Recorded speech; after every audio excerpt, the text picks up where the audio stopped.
I'm Don McRosty, and together with Dan Earlywine, who's behind the camera right now, we're going to show you spray finishing basics. I'm going to be doing an alder body with binding in solid colors, and Dan will be doing a see-through finish on an ash body, a see-through white. I'm going to be using professional spray equipment, compressed air, and Dan will be doing aerosol spraying. Since this tape is about spray finishing basics, let's look at the spray booth setup. And it starts with the air compressor, which is in the other room. I have a 2 horsepower, 20-gallon tank compressor, which is very common size. This orange flexible line hooks it up to the piping that runs through the shop. I have this drain valve. All the condensation runs backward toward the compressor, and that drain will drain it. These lines are running at an angle about 10 degrees, 10 to 15 degrees through the shop. The lines are running uphill until I can't run it any farther. I hit the ceiling, then I drop it down so I can continue the run. The condensation drains back these lines and collects at the low point, and you periodically want to drain the water out of them. All that water would be pushed through the lines and through your spray gun.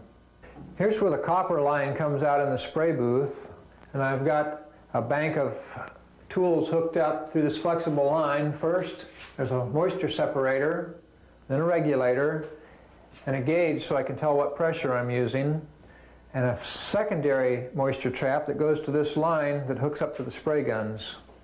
I have this blowgun hooked into the line. It comes in before the regulator so I get full line pressure. And the spray booth is tapered on sides, top and bottom toward the fan. This is 5/8 firewall drywall with fire retardant paint and an explosion-proof fan. The fan is controlled from inside to open. I can open so it will exhaust out. For my spray gun setup, I have a couple of air brushes. I have these mid-size door jamb guns. They hold about 6 ounces of fluid, and this quart cup production spray gun. All the guns have snap fittings, so I can quickly change my air line between them. My spray booth is 5 by 11, and against the back wall, I hang instruments to dry. You can see that I'm into mandolins. There's a couple of them there. The color boards are also in this room. I use these to match colors, and they're well described in our finishing book. I think that pretty well describes the spray booth setup. And I see that Dan's got his stuff out here for his aerosol spray job. So Dan Earlywine, why don't you come on and take the stage? Okay, thanks Don, I will. My job this week is to put a finish on this ash body. It's going to be a transparent white blonde finish with sort of a butterscotch wood filler put into this ash grain because it's open pored. So the first thing we're going to start with is mixing up our filler, coloring it, and before I do that even, I'm going to mix up some fresh shellac because I plan to use shellac as a sealer. Basically, I'm following recipe 29, Easy Make Blonde, on page 161 of our book. Except I'm going to use as a sealer fresh shellac instead of lacquer. I'm going to mix it from flakes, and I do that by filling the jar as deep as I want to. Let's say you want 3 inches like I did here. And then I add another inch of liquid above that. That's going to be alcohol or proprietary solvent.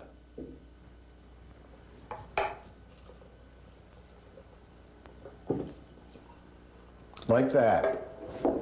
Actually, that's a little bit too much alcohol, but it doesn't matter because I'll be thinning it anyway to spray it.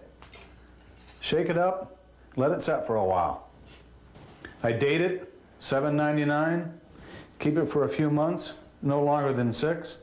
I'll turn it upside down a couple times during the day, open the lid and stir it until it goes into solution. It usually happens within 4 or 5 hours.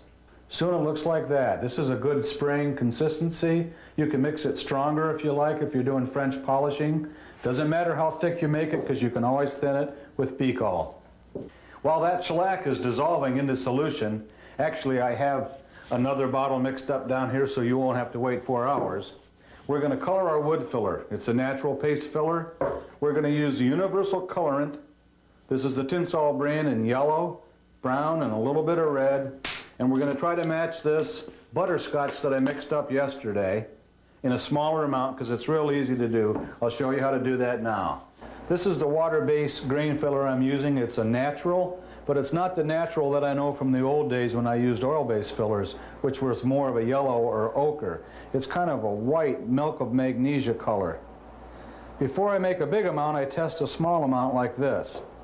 I've got some universal colorants here. These are paste colorants, Tinsol brand, yellow light, brown umber, and a little bit of red.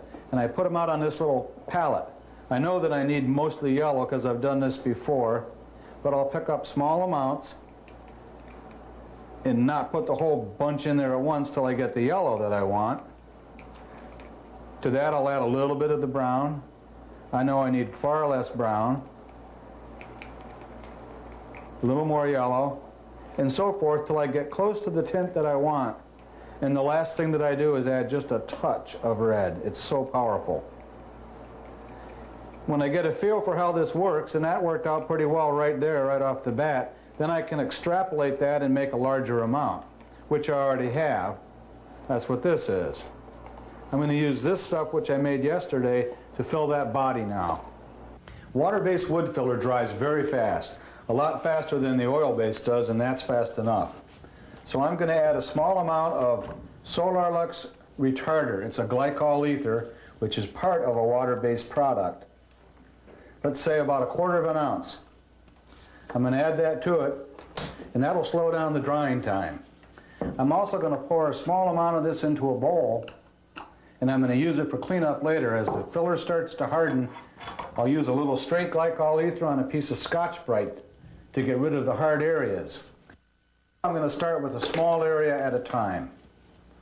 Here's a squeegee that packs it into the pores and removes it from the surface at once. I also have some of these coarse rags around, which is good for packing it into the pores. I tend to work sideways across the grain so as not to drag it out of the grain. I'm trying to stay off the sides.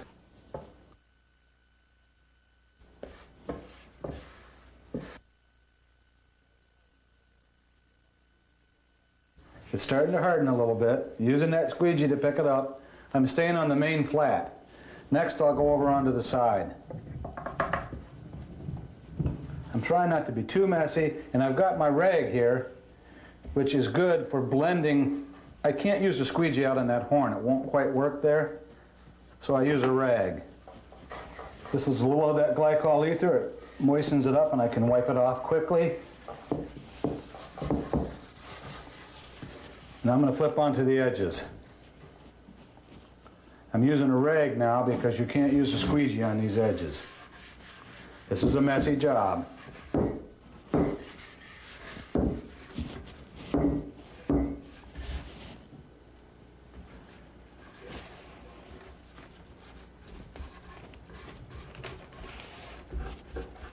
Now I've got filler on everything, and I'm just using glycol ether to juicing it up and coarse rags to remove what I juice. Cross grain. When I find a hard section, I just soften it up a bit. It's getting packed down into that grain. Right here is an area that's caked. It's too thick, it's already dry, but I can come back in there with the glycol ether. I've just added a little bit of water to it. Now I've got a mixture of half and half glycol ether and half water. So it won't be too strong and take all the filler back out. Then I can wipe it right off. That's the look I'm after. In the pores, but not on top. There's a little sludgy buildup here. This is pretty dry now with the glycol ether. Just touch it and wipe it across the grain. You can see it coming off. My goal here would be to get the whole thing filled and not have to sand it tomorrow. In the old days, I always thought when you filled an instrument with wood filler, you were supposed to wipe it off until you were ready to spray. In fact, that's the way a lot of people do it. Now I know people that sand it afterwards, and I'd rather have an unsanded look if I can get it. Very light wipe with the dry Scotch-Brite. It's getting old now, but it's still charged with a little of that water and glycol ether. I'm done. This looks beautiful. I wish you could see it as well as I can. I don't think I'll have to sand on this. I'm going to hang this up to dry overnight. You couldn't spray solvent finishes on this till tomorrow.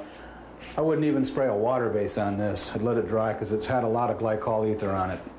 Water-based products are new to all of us, especially a water-based filler to me. I've always used the oil base. Now I filled this body 3 days ago in advance of the video, thinking that I'd pull it out from under the oven like they do on TV. It would already be dry and we could go on with the video. But I learned a lesson when I filled this. Prior to this, I had read about it and written about it and studied water-based filler, but I hadn't really used it except on scrap. I couldn't keep up with it. With an oil-based filler, I'm used to grabbing naphtha like you saw me do on the shoot here and clean the smudges off and work it down and polish it till I have a real clean instrument that's ready to spray with no sanding. This one I couldn't. It was drying all over the place. I thought, glycol ether. Glycol ether is explained on page 12 of our book, and if you read behind the lines, it'll tell you that you could have done just what I did here.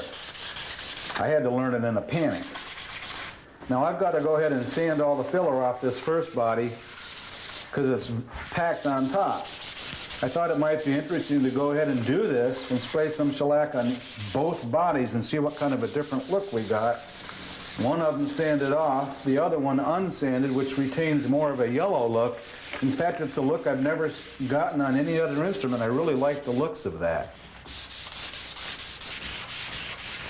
I'm using a 180 grit dry lube paper on this with a rubber block to keep it flat, removing all the crud from the surface. And it's not a bad look either. I just happen to love the yellow on that other one. It has a butterscotch look to it. And I almost hate to paint white over it, but I will. I'm going to go ahead as planned. It's a hard job sanding out this water-based filler. It took me about a half an hour. Now I'm ready for the shellacking. When I'm not using an aerosol spray product, I'll be using the Preval spray guns that you can buy from your Napa automotive stores. A pressurized head with an empty jar that you can fill with whatever you like. In my case, I'll be using shellac in the Preval and the white transparent. I'm going to put half of the shellac that we mixed up into this jar and fill the other half with alcohol to get a good spraying, thin shellac.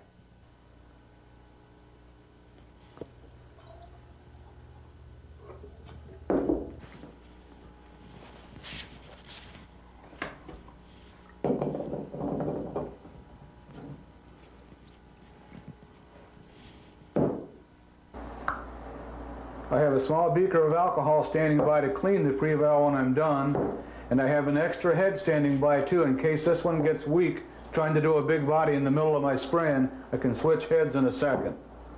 This little bracket is shimmed up on a piece of cardboard to the 3/4 inch height of the stick on my body. That way I can slide it under there quickly and let the body hang horizontally so I don't get runs on the big surfaces, and I like to let them flash off that way for a few minutes before I hang it on the rack.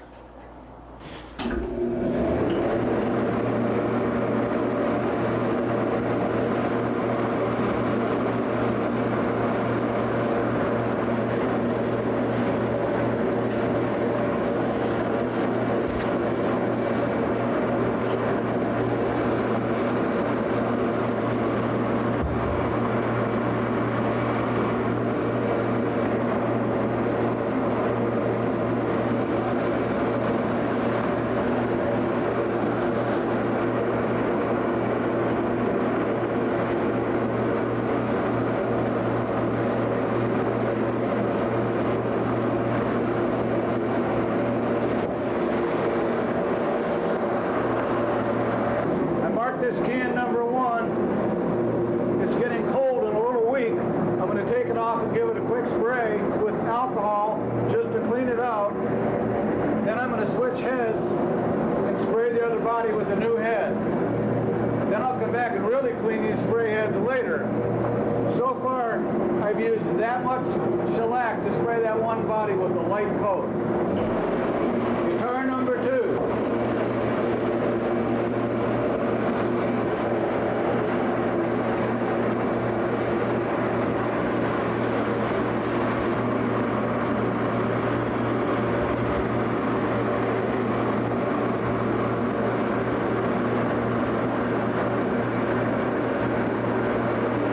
Two guitars, and they both used up about the same amount of shellac, and it's soaking in real quick. I'm going to do 2 coats and wait about a half an hour to an hour in between.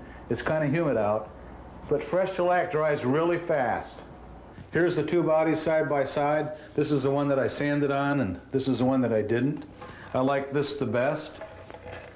I didn't sand this that great. I was trying to prove a point about sanding wood filler, and I'm going to drop that out of the equation. There's a lot of times you want to sand. This is the one that I left the color on the surface, and I hit them both with shellac. This is 1 coat, and I've decided not to spray a second coat. I thought I would, but I have such a good coverage here that I'm going to leave it. If it had a pebbly look, which it sometimes get, I might sand on it, and then if I went through, I'd have to add a second coat. This is perfect, and the reason I want shellac is well explained in the book. All the reasons that you might want it. It's a barrier coat. It keeps lacquer from penetrating down into the wood. It keeps impurities in the wood from coming up through the shellac into the lacquer, and for me it gives a beautiful golden quality. I'm shaking up my sanding sealer. I'm going to use that over the shellac and build a level surface, and then sand it back so there's almost nothing left. I want a smooth surface for the white. I've got 2 cans of it here, just in case one gets cold and starts spitting or doesn't spray well. I don't think it will, but I like to be prepared. I've got 3 cans of lacquer for later on. I probably won't use it all, but I'll tell you exactly what I do use. So far I used 2 pre-valves. They're $4.95 a piece, but I haven't used them up. I shared the loads between the 2 guitars and cleaned them well, because I'm going to need them later on to spray the white and to spray black on the peg head. I'm going to run a test on the body that I'm not going to use. I've only let it dry for 2 hours instead of 4 or 5 or overnight. I'm going to go ahead and hit it with some sanding sealer and see how it reacts, so I can push up the process here a bit.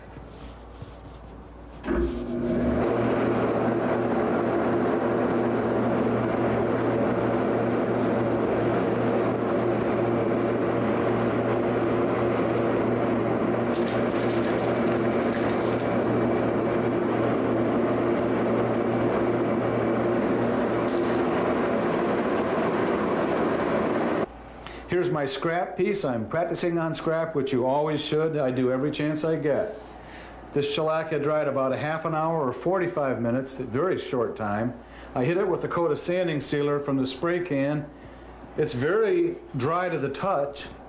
I think it works, but it made me nervous, so I went ahead and waited 4 hours before I actually am going to spray this guitar. Now I'm ready to put the sanding sealer on that body.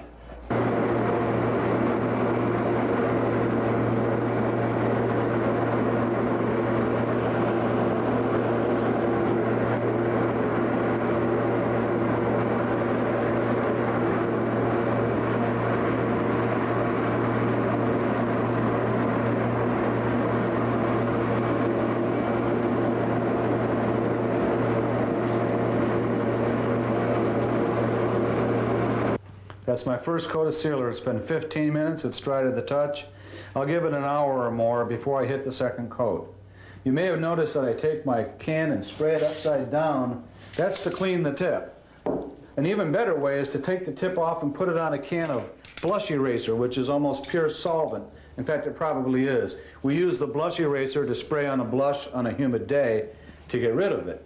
And you can spray that solvent through your tip and save the power of your cans. I ended up using both these cans for the job. I had them both shaken up, and I was glad I did, just because one ended up being a little less powerful right in the middle of the work. Now, I'll never use both these cans of sealer on one guitar, but I'll have them for the future. I also drop those tips in a little bit of lacquer thinner and rinse them out as a guarantee that they're clean. Coat number 2!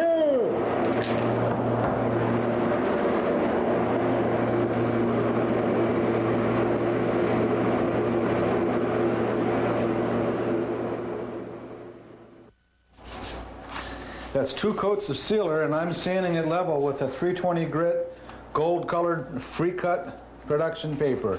It's called a 216U on the back of the paper. I'm quite surprised how nicely this is chalking up and leveling from an aerosol can, because I don't use aerosols that often on a whole finish. I tend to use it when I step outside and blacken a peg head face or a quick peg head repair. The reason I've got the build that I have is because I shellacked this. That shellac has kept the lacquer from running down into the wood. I'll be able to put the clear on this next. So far I've sanded this whole guitar out with one piece of paper. I just keep knocking off the built up dust onto this Scott towel. And I'm sanding every different direction. I'll sand this way a bit, then I'll sand that way a bit, kind of cross hatch it that way. I don't like to get all the marks going in one direction.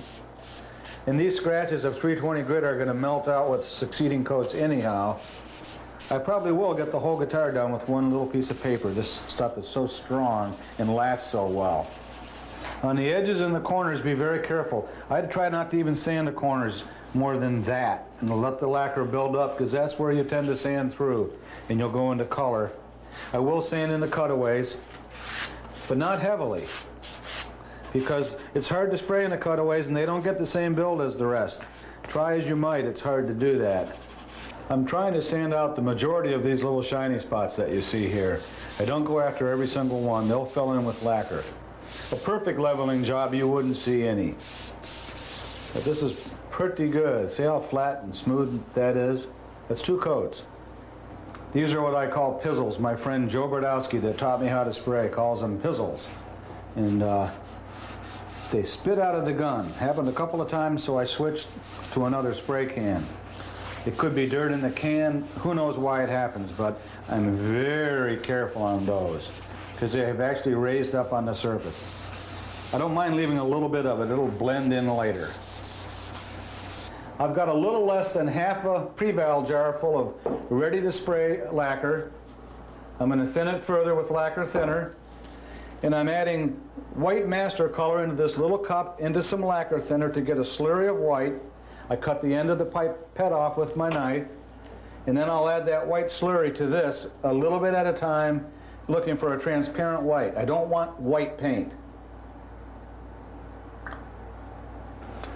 You want to work that base concentrate so there's no lumps or clumps or surprises in there for you. And I'm adding just a little bit to the lacquer.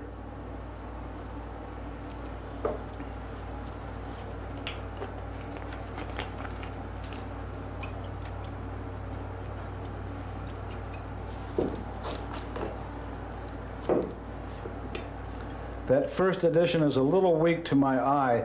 I'm going to add a taste more, and then I'm actually going to spray some on that scrap guitar. It's so easy to use, it's laying right there. That'll be a good test.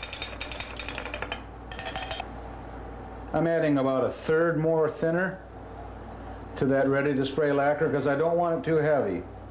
I want a thin wash coat.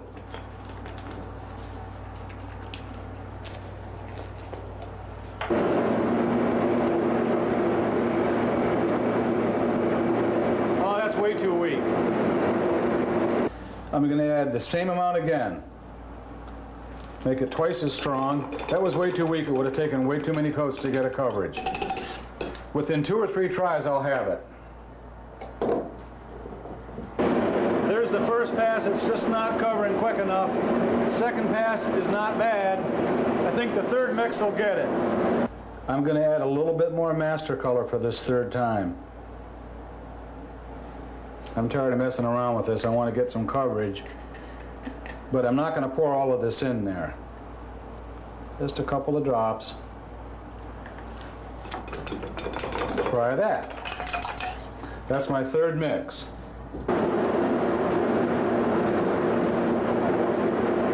Definitely, that's much more like it. That's what I want. I want to see through it, but I want it to be white. The coverage is good, but I'm getting a little spitting. There's a couple of white spots that took place here and there and over here.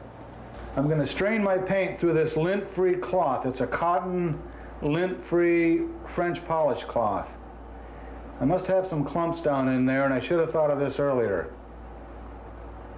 You can use a paint strainer that you get at the local Sherwin-Williams or auto parts store, but we're out of them. I'm cleaning the jar out too right now with thinner and dumping it into this chemical catch-all here. And you should always strain your paints, especially if you're going for transparencies and things where a blot like that'll count. If I was going for a white finish, I wouldn't care. I'm cleaning out my spray valve tube too. Make sure nothing's caught in there.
I miscalculated. I started to run out and I don't have my coverage yet, so I made a second batch about the same size as the first. Now I'll have too much, but better too much than too little.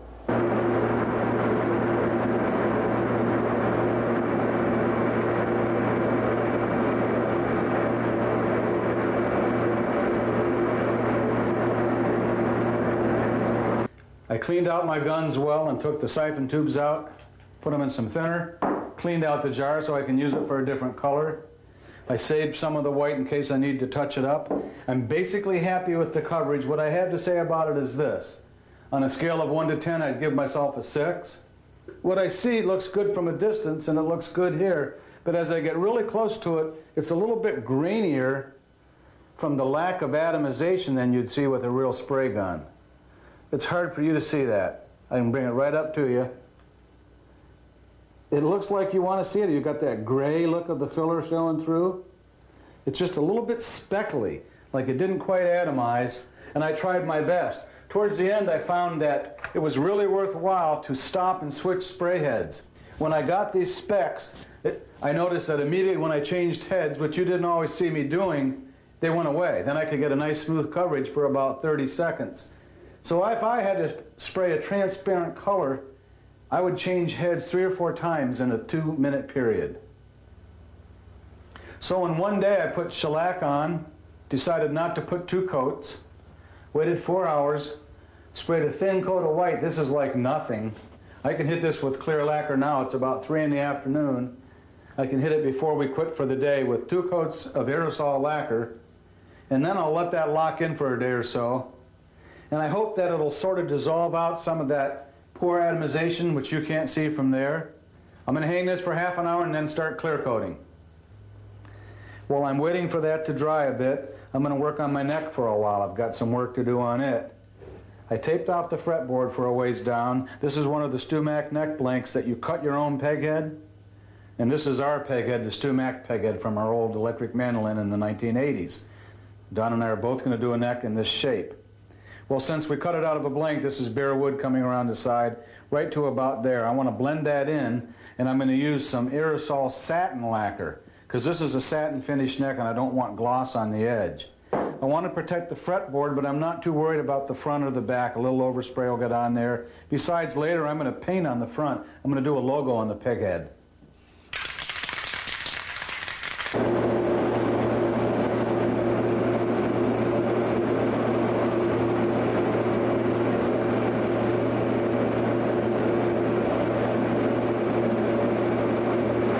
Don, your instrument closet hanger here works great. This is like the closet at home. It works wonderful for hanging things to dry. What you see here is a sheet of vinyl cut with a little razor cutting machine. You take your logo into the local print shop, they scan your logo into their computer, upsize or downsize it, and the computer runs it. It prints it out. Now I can peel my name off here and use it as a stencil like you see there,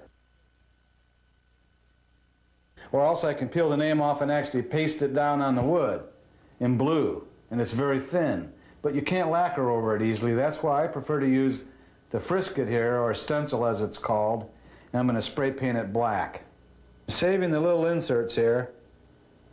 I'm going to want them later. Now I can peel off the rest of it and throw that part away and use this for my Frisket or stencil. This is rather large, but this will show you what to do and give you an idea.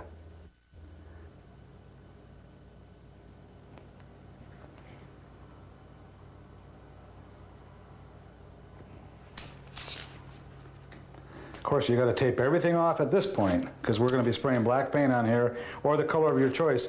I thought about using the Mary Kay white, but it wouldn't be bold enough. We wouldn't really see it. It's going to be black. I'm all papered off up to about here, and I'm only going to spray up in this area, but I'm not going to do it right now anyway. I'm going to set this aside and put on some clear lacquer because it's ready, and that's the way a shop operates. You just keep the flow going, especially with finishing. I'm shaking up 2 cans of clear gloss lacquer. You know why? Because you want to have a spare when it starts to run out. And I've got a food handler's glove that comes up to my elbow. That's good because you don't spray on your arm. Here will be coat number 1 on the Mary Kay Blonde. You'll notice there's no sanding. You can't sand on the color coats, or you'll go through.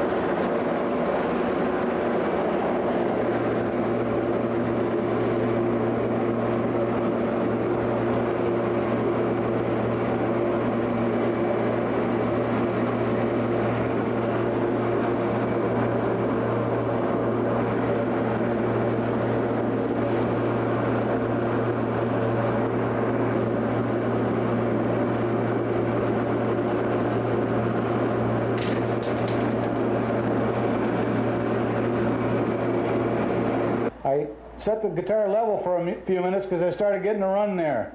It's easier with an aerosol than it is with spray equipment. As soon as you see a run, stop and set it horizontal and let it flash off for 2 or 3 minutes. The heat won't hurt it either.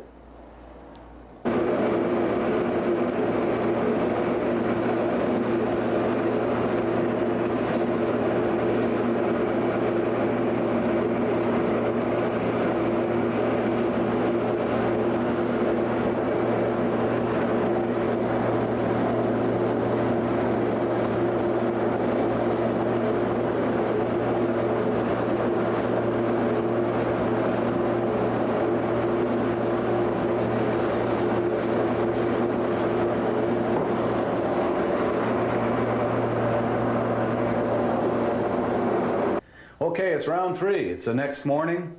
I'm dry and comfortable, and the air conditioner's been on all night. My 2 coats of clear lacquer have dried to the touch. I could sand on them. Normally I would, but I'm not going to because we had a little problem here. There's some yellow bleeding through the white, right up through here, and on a few spots on the back. I can see it in there. It's going to be very hard for you to see it. I'll try to show it to you, but you'll have to trust that it's there. There could be several reasons that this happened. When I was hand wiping off the yellow, my intention was to get all the filler off the surface. I might have left a streak of yellow there and didn't notice it in the spots where this happened. It could also have been because I only used 1 coat of shellac. Normally I would use 2. I'd hit 1 coat of shellac, extremely lightly sand it just to scuff it off, and hit it with a second, and then go right to clear sealer or clear lacquer.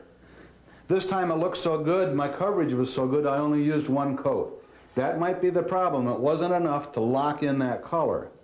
It could also be when I was spraying this guitar, and it's hard to see your coverage, especially with aerosol. It doesn't come out as wet. I could have hit a really wet streak along in here, but drier every place around it, and that gave that wetness a chance to solvicize more than the rest of the body and pull the yellow up. It doesn't matter because either way we have to repair it, and I'm glad about that because it gives me a chance to teach you some new techniques. Actually, I should say technique, not techniques, because it's the touch-up technique, how to spot in an area that went bad. I'm going to use a little bit of that white lacquer that I kept over from yesterday. I'm going to be using a cheap little airbrush outfit from the local Big Lot store. I've got better guns than this. I have a Badger 150 and a Model Maker Pro. But for jobs like this, I use the cheap one because I like it and I don't have to dirty my good guns. Not going to break my rules, though. I'm doing this with aerosols. Okay, I'm going to run a little thinner through this first to make sure the airbrush is clean and running. And I have this little strainer. I think Badger makes these, and you can get them at a hobby shop. It slides over the tube, and if you have any clumps, it totally strains it out. So I always use that with my airbrush. Tighten that down, it lets out the propellant. This is spraying perfect. It's all set. I'm going to switch to the white. Here's the yellow. I know you probably can't see it. On some of your TVs you will. Just trust me that it's there. That's how small amount it is. It's very hard to see, but a customer would see it.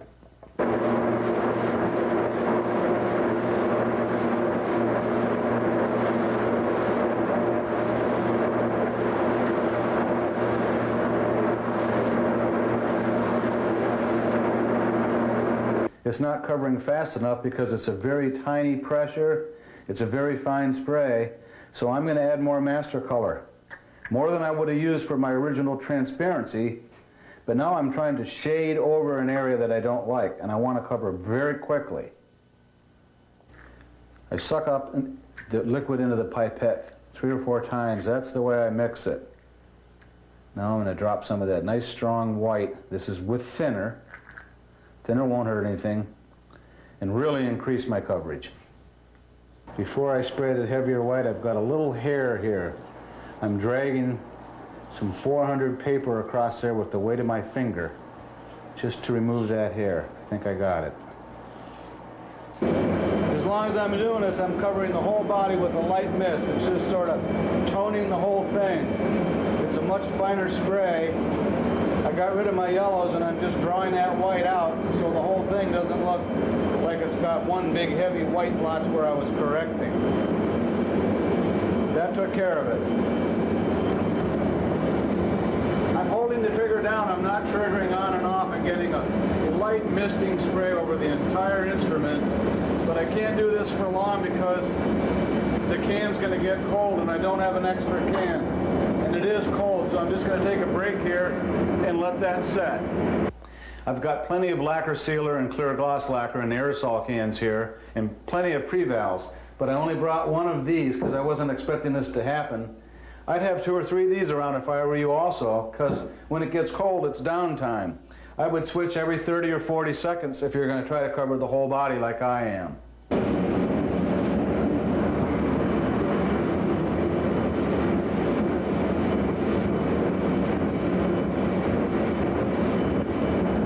I'm spotting in every little area on the instrument as long as I'm doing this. I do trigger on and off right now. And I'm just touching up or toning any weak spots. I'm glad I'm doing this because it's hiding that model look and it's giving a more even professional look that would be acceptable as a professional job, I think. I take the hose off my airbrush, my little basket strainer, the gasket, drop them in thinner and really clean it out quickly. I'm going to spray a couple of coats of clear thinner through it. Make sure it's clean.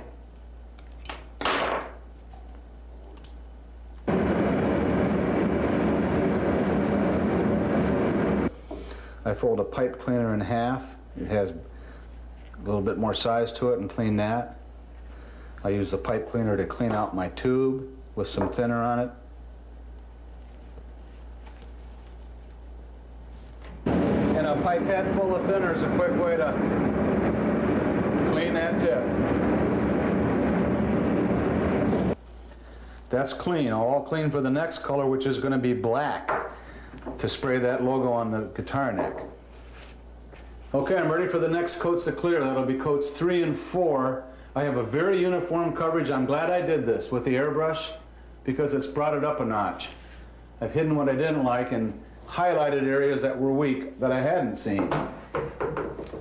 I have a 3rd can of lacquer in here now. It's can number 3. I'm adding that to cans number 1 and 2. These feel about half full and I shared the duty between them.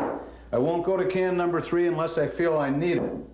I have a can of blush eraser here with the top off, ready to whip these tops on it and clean them out as I go. I'll switch back and forth between these cans and I want to show you how to put on a wet coat with aerosol.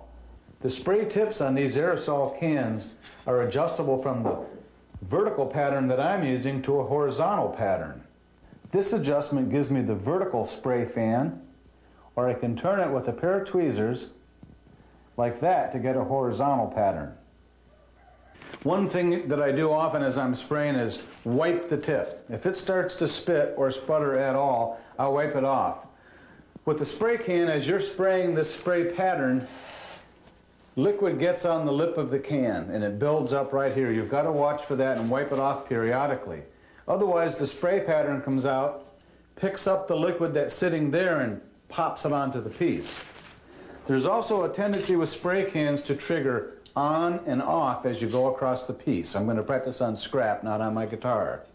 You can do that with compressed air equipment because it's more powerful.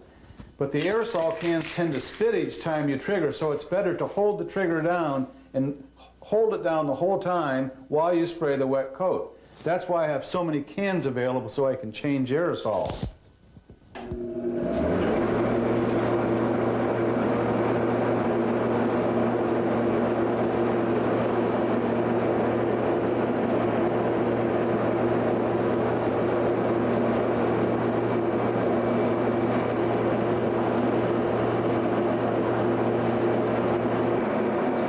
that's a good wet coat. It's like looking through a sheet of glass at the wood. Here's a piece I can practice on. It's a neck from an earlier video. I sanded this out, it's lacquer. I'm going to demonstrate a not so wet coat because there's times when you do want to lightly mist on the first couple of coats, maybe when you're locking in colors or stains so they don't run. If you pick up a run, it'll move your color around. I'm going to spray a coat that's not quite as thick as that last one.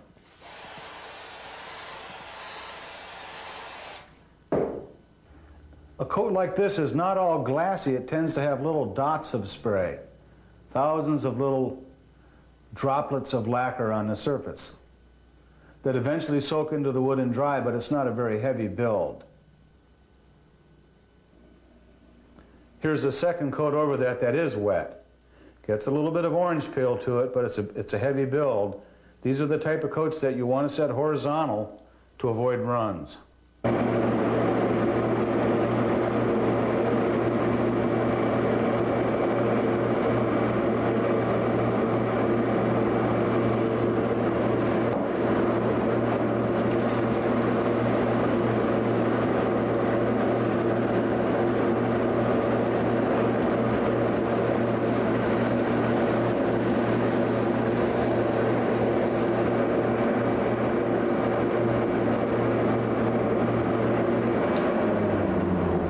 The whole backside and the rims. I haven't done the face yet. I started getting weak and I switched guns. By mistake, I grabbed the new one, can number 3. So I'm going to stick that farther out of the way because I didn't use much, but we were actually weighing these in the back room. Now I'm a little heavier on this side. I want to clean their tips with the blush eraser and go back at it.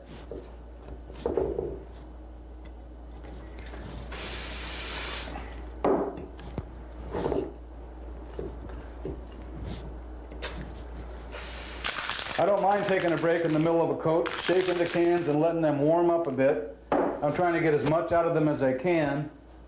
That doesn't happen with a real spray gun, of course, so it takes a little longer to do the aerosol job.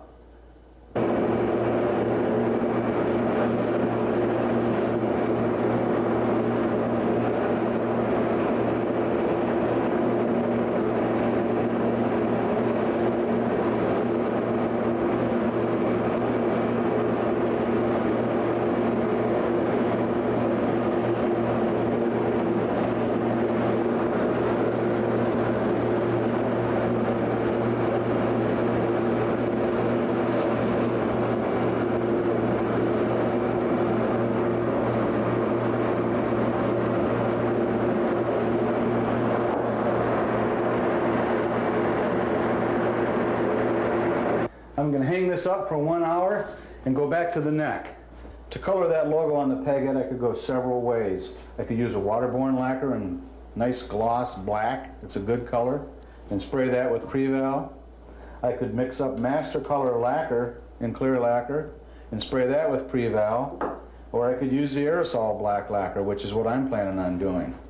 The possible disadvantage to this one is that when I come on top of it with clear lacquer, it might have a tendency to dissolve a little bit. But as long as you spray the black fairly lightly and let it dry well, and come on top of that with dry lacquer coats at first, it works out fine because I've tested it. I'm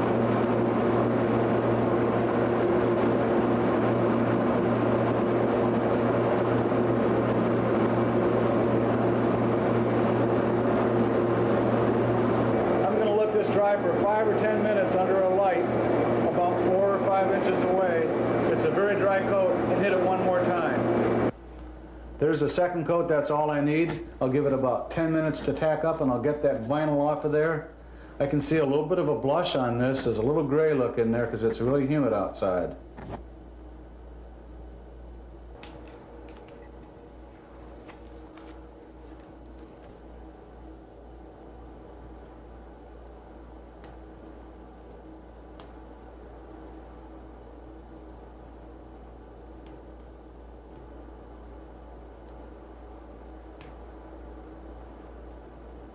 Here's a recap of where we are right now. We put filler on the body and wiped it off.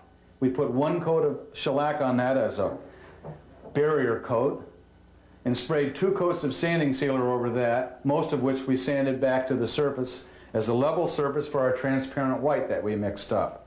We sprayed a coat of transparent white lacquer on this, and yesterday we covered that with 2 coats of gloss aerosol. At that point this morning, we saw the yellow coming through and we touched it up with an airbrush and a little bit of white lacquer left over from yesterday and misted that over the whole instrument to tone it. Then we covered that with 1 coat of clear gloss lacquer that you just saw. Now this afternoon I'm going to spray 2 more coats of clear gloss lacquer and let that hang overnight till tomorrow. Tomorrow I'll be able to level sand the instrument in preparation for the final 2 coats. So far I've used 2 cans of sealer, but not hardly at all. There's plenty left. You could probably do 2 more guitars with that. I've gone more than halfway through 2 cans of lacquer and introduced a third into the rotation. So now I'm into 3 cans of lacquer, and we're keeping track of how much we've used. Okay, I'm going with coat number 5, then I'm going to leave for the day and lightly sand it out tomorrow.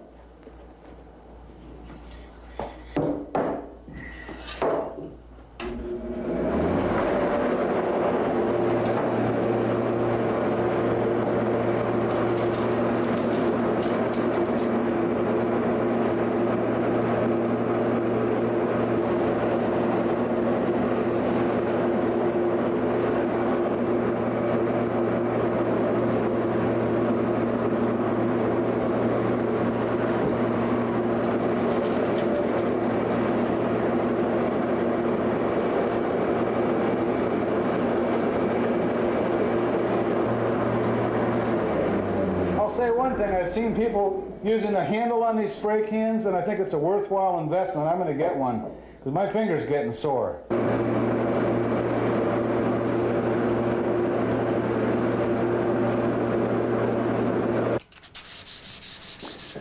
Okay, the 5th coat is dry. The weekend came along, and I let it dry for 2 whole days, and we got some really nice dry weather now. That humidity's gone away, and there's really good spraying weather for Don and I to finish up this tape this week. I'm using 320 grit and I'm level sanding. I'm trying to get rid of every shiny little speck there, but don't go after everyone. If it looks like it's a little too low to reach, you'll fill in with lacquer the next coat. You can't get rid of everyone, especially with aerosol, because it takes quite a bit of coats to cover. When I level this out, I'm going to spray 3 more coats of the clear gloss lacquer, and it's going to be going on a very smooth surface at that point, and that should do it. You know, Don and I sort of rigged this little holder up for the chute, but we ended up liking it. Don gave me a couple of wedges I can jam in there and tighten it up. It holds it pretty firm while I'm sanding out here on the flats. And then I can take it like this and just jam it in there and hold it while I'm doing the edges of the body. 320 grit, it's that 216U paper. I'm just dragging my finger in the sandpaper like this on the corners. I hardly touch them. You can really go through there. You want the lacquer to build up there. They say that if you take care of the flats, the corners take care of themselves. You need a light off in the distance at an angle that you can work with, so you can bounce light across the instrument and you'll see those shiny spots. Try to get 80 or 90% of them. If you see one that you just can't get, don't try to sand it out. You'll go through. I clean the paper often and change it when it's dull, or if it gets loaded up, if it gets anything hard, throw it out and use another piece, because that'll scratch. And I'll sand at an angle like this, and I'll go back across it that direction. It doesn't really matter. These scratches will melt into the next coat, and your final sanding later on will be with a much finer sandpaper. If you wipe your paper off and you still have little lumps like that and hard clumps, throw the paper out, because it'll make scratches that you can't get rid of. Change paper often. I wipe it off on a paper towel right here. At home I got a little piece of carpet I do it on. There's a shine on the edge here right there. This is all it takes to make that go away. Just like that, you just touch it. You know, I sort of grabbed this guitar and didn't spend a lot of time on my wood prep. There's a few areas that I should have spent a great deal of sanding that I didn't, that I'm going to show you. It may not be right now. It might look better when it's buffed later. I left some pretty hard edges in the cutaways, because this wasn't really a wood prep video. We decided this is a spray video, and we didn't want to spend a whole bunch of time on wood prep, although we covered in detail in the book. And it could be a videotape all on its own.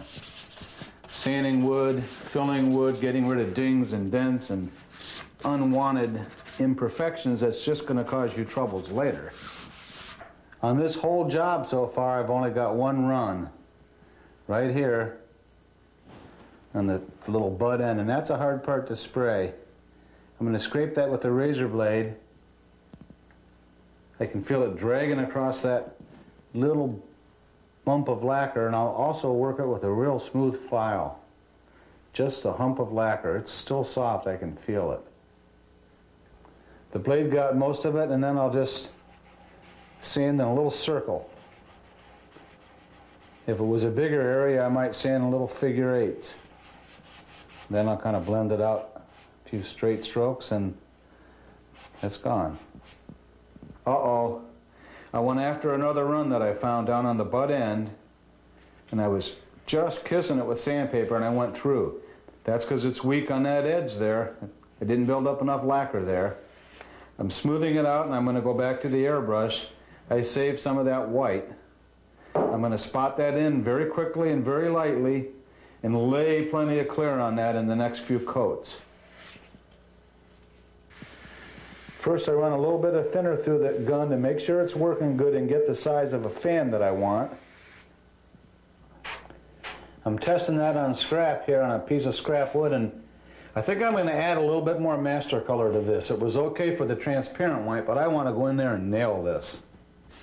I run some thinner through the gun while I'm waiting because I just blew some white through it. If you don't clean it every time, it'll harden up on you in the tip there. Now I'll go mix some white. A little bit of thinner in a cup, and a nice hunk of master color. That's a lot. I may or may not use all that. Oh, what the heck, I'm going to use it all. And then I'll be throwing it away because I'm not going to go through again, I guarantee you that. This will be a nice strong white, and it'll cover in a couple of spurts. I've got the Jorgensen clamp here, clamping my holding stick to the face of the bench so it holds the guitar rock solid. So I've got both hands free to get very delicate when I come in there and spot this in.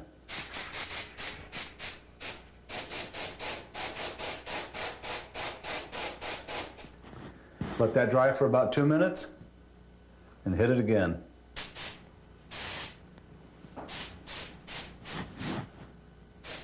That's coat number 3. You got to wait about 10 minutes in between. Now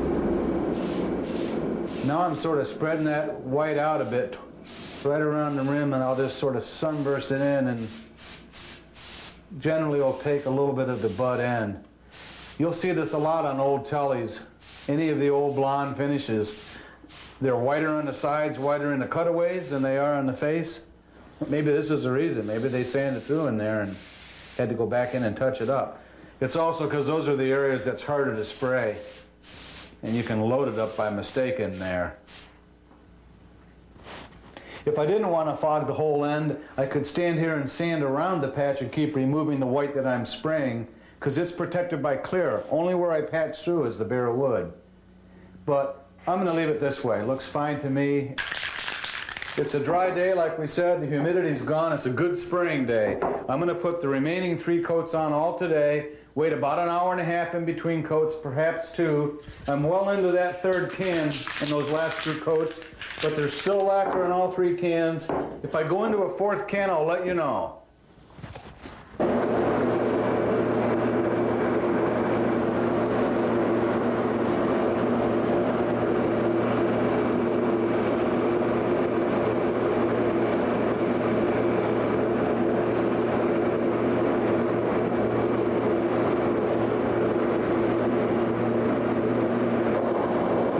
Spit, the gun spit out a clump of lacquer.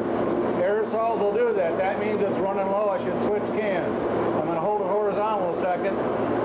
I'll be sure to clean that tip.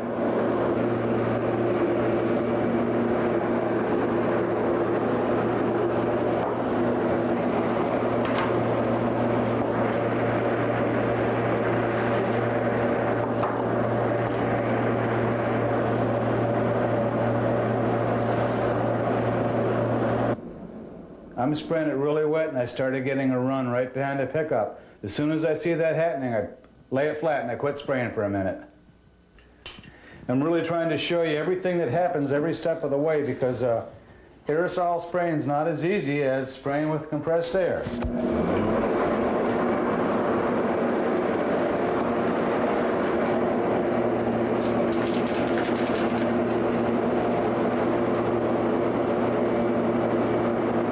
I actually sprayed a double coat here. I went over all surfaces twice and heavy. That's why I got that run. I went through all 3 cans. There's still something left, but I'm going to bring a new can out tomorrow. I've decided not to spray all the coats this afternoon. This is too thick. I'm counting this as 1 coat though. This is still coat number 6, although it's a real heavy one. So coat 7 and 8 should come easy, and we'll do those tomorrow. I'm going to let this hang. One thing I will do is catch this neck up to the body. I'm going to put a coat of clear satin lacquer to match this satin finish over it. Not worry much about overspray. I'll hit the edges again too. I just want to keep off the fretboard. I'm not going to go too heavy. This is dried all weekend too, but I'm still going to mist it on at first. Almost forgot my spray mask. You don't want to spray without that.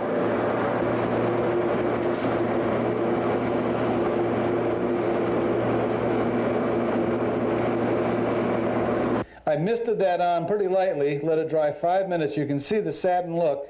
Now I'm going to get a little bit heavier and do the edges and leave that for the night.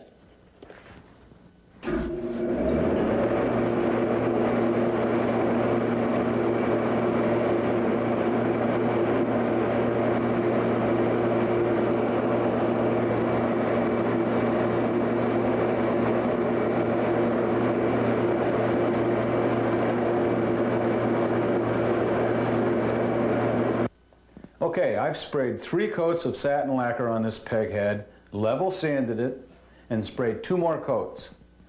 The satin has blended in well with the original satin finish. You don't really feel a lacquer line, and I don't plan to sand and rub this out. I want to leave that satin look.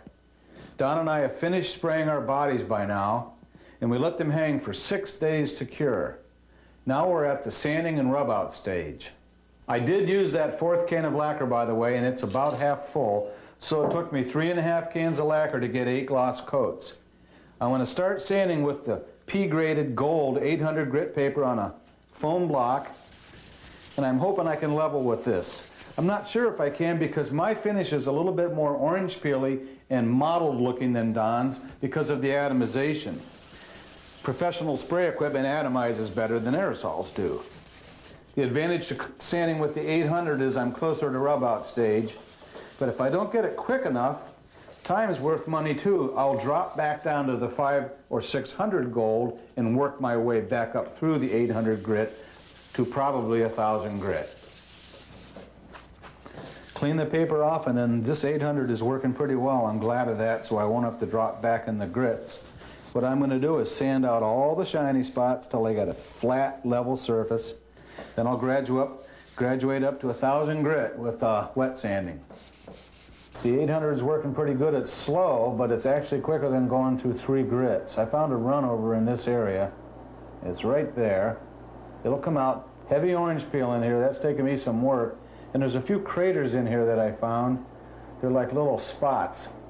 There's some. I can sand them out, but it takes a little bit of work. Up here on the roundover, there's a couple little specks that are lower than I'm going to go after. I wouldn't try to get that out.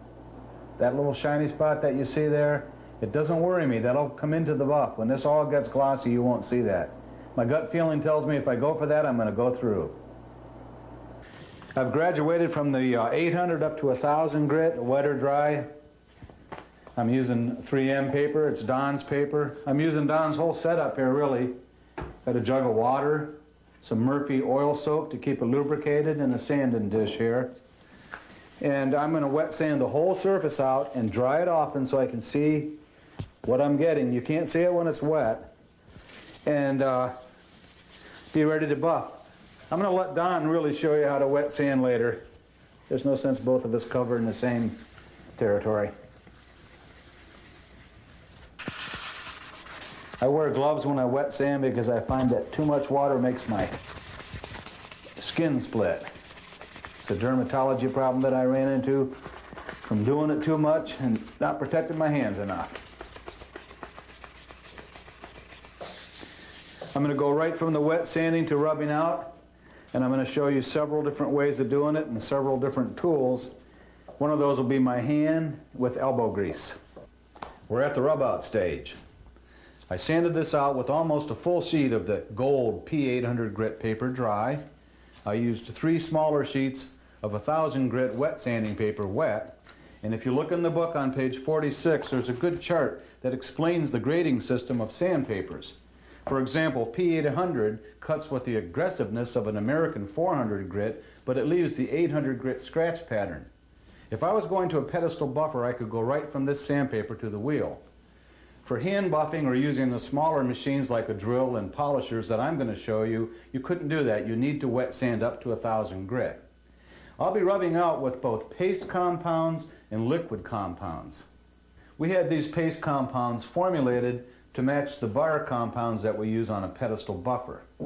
You can use these pastes by themselves with the hand rub out or handheld machines, and you can also use it in conjunction with the wheel to get the hard to reach areas that the wheel can't touch, and you'll get a similar look. We also have liquid compounds that do a similar job. This is a swirl mark remover. Today I'm going to start hand buffing with the medium compound. I've charged my pad with the compound. I'm using a good heavy pressure. I'll go in a circular motion, but not always. I might go in a straight motion, and this motion tend to be a circular. And I'm building up heat, just like the wheel does. And it's that heat with the compound that removes the scratches and brings it to a gloss. And I'll check my progress once in a while with a clean rag by wiping off the compound and taking a peek at the gloss that I'm getting. There's the first gloss that I'm getting with the medium paste. I'll graduate to the fine paste now and see what that does for me. After, of course, rubbing out the whole face with this grit.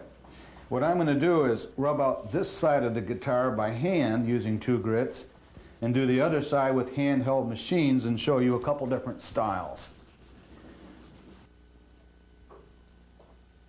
And this is the fine compound.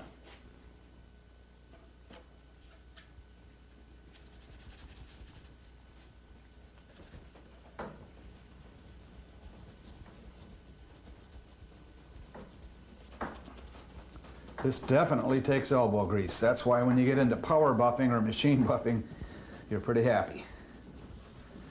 There's the rub out I got on the face with the 2 compounds. It's really quite good, almost as good as you can get with the wheel. A little finer scratch pattern, but I think any of you would be happy with this. Now let's do the other side. I'm going to power buff with this DeWalt handheld drill and a foam finesse pad. For me, the foam pad has more or less replaced the old lamb's wool bonnet on the rubber disc, the automotive product. That had a tendency to burn through, and this is safer on the edges, all the roundovers, and you'll have less chance to burn through. However, this is more aggressive than the hand buffing is, and you've got to be careful. I'll use the same grits in the same order, and I have a foam pad for each. I'll start with the medium paste.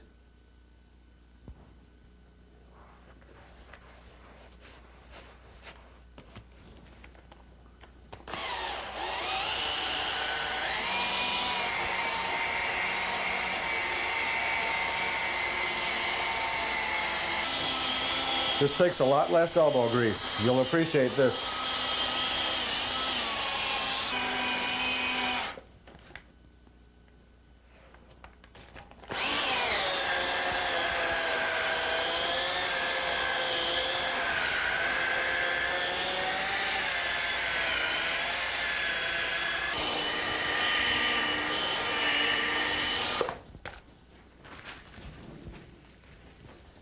It's ready for the number 2 grade, the fine grade.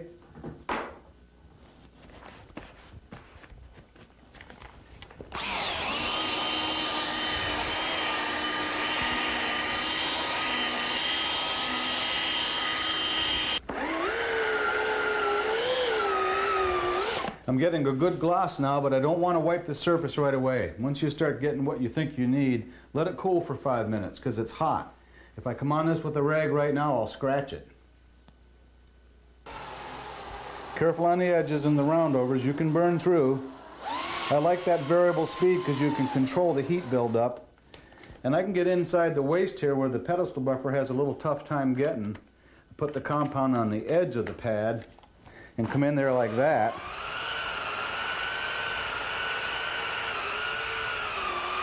And of course we do the cutaways in hard to reach areas by hand with the addition of a little elbow grease.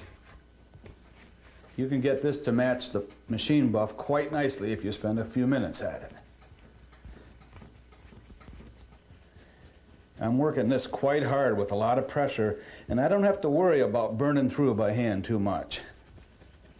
Here's another way of power buffing. We all have the random orbit sanders these days. Don and I both have a DeWalt Model 421. From the Bosch company, Don found these foam pads that hook and loop to the pad. It's a model RS013 from Bosch. It's similar to a finesse pad, it's foam, and I'm going to use it with the fine compound to work this back over. You get a little bit different buff pattern and it does a fine job. It's just another way to go.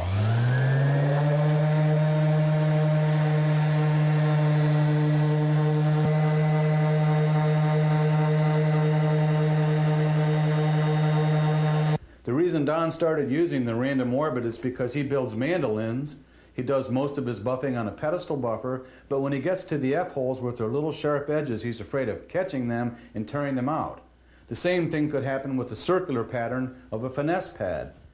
The motion of the random orbit doesn't do that, so that's what he started buffing out his F-hole areas for, and when he showed it to me, I found that it worked well on flat surfaces too.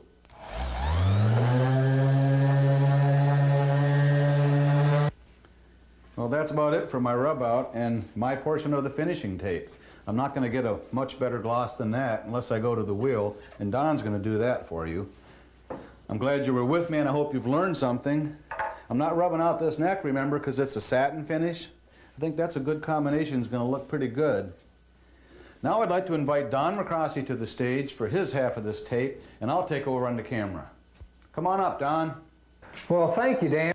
That was a fine job on that ash body. Gorgeous. I'm going to start on this older body now. The top is going to be pink, the back and sides are black, and this white binding will trim that off real nicely. But first, let me just show you a couple things about wood prep. We can't stress enough how important wood prep is to a successful finish. Although Dan didn't cover it, and I'm only going to cover it slightly, the book covers it quite well. Let's check the neck fit into the body. When the body is finished, finish will run down on these sides and build up in thickness. Therefore, a fit that's snug without finish on it will be impossible once finish is put onto it. I count 6 to 8 thousandths of finish buildup as an average. Using a feeler gauge, I measure and trim a little bit from each wall until I have the correct gap. Through rough handling, I've put a couple of dings in the wood here. I'm going to swell it out with water. If I don't, it'll take forever for a lacquer to fill those.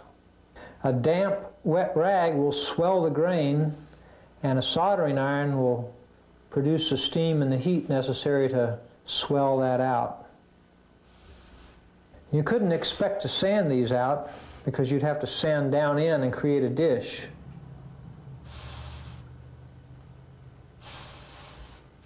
While this is drying, I'm going to mix some sanding sealer primer to start the finishing. I'm going to make my primer from vinyl sealer.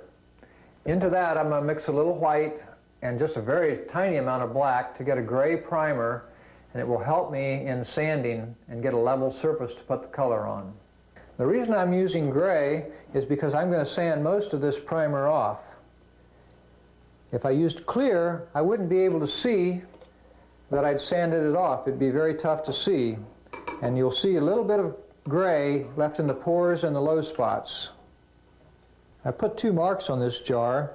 This is where the vinyl sealer level is, and if I go clear up to here, I'll have 20% of base concentrate. The instructions say use up to 20%. I'll probably use a lot less than 20%.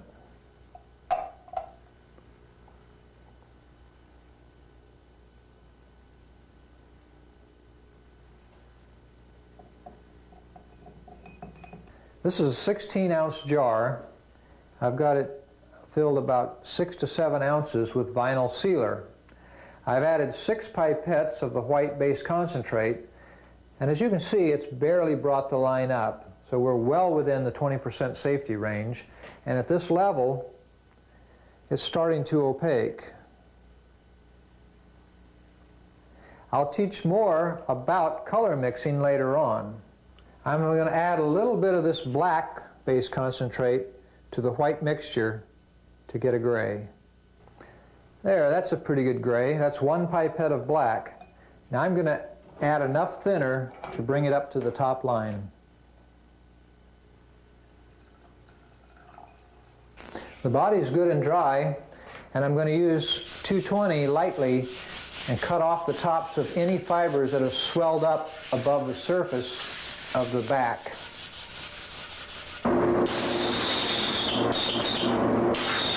Blow the dust off of it. I'm using this door jamb gun, and I'm going to stir it last thing before I put the gun in. I'm going to spray over everything, the binding, everything.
I sprayed at 40 psi.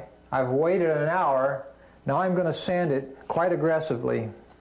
I'm going to be using 220 grit on a sanding block.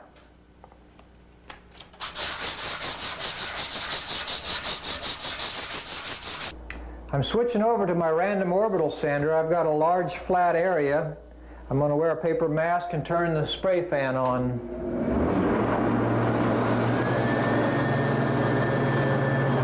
I'm having a problem here sanding. The sand off is tending to clump together and roll up into these little balls. It's clogging the paper, whether I use a random orbital or the sandpaper. I think it's the humidity combined with the base concentrate mixed into the vinyl sealer that's slowing the drying down. So I'm going to wait a couple of hours and come back to it. I've waited 2 hours, and now I'm sanding. I've also changed grits. I went to 150 from the 220, and it's powdering real nicely now. When it powders this nicely, I won't even need the random orbital. But of course, the random orbital is a lot quicker.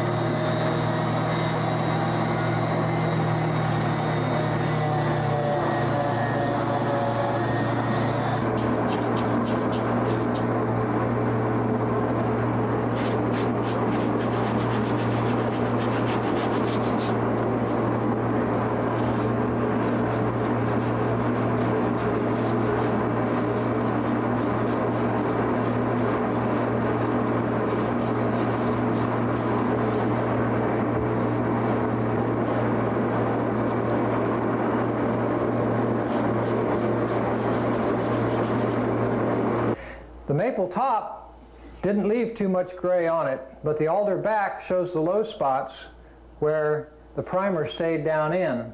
I'm going to spray one more coat, and if it doesn't fur up too bad, a light sanding and we'll be ready to go to color.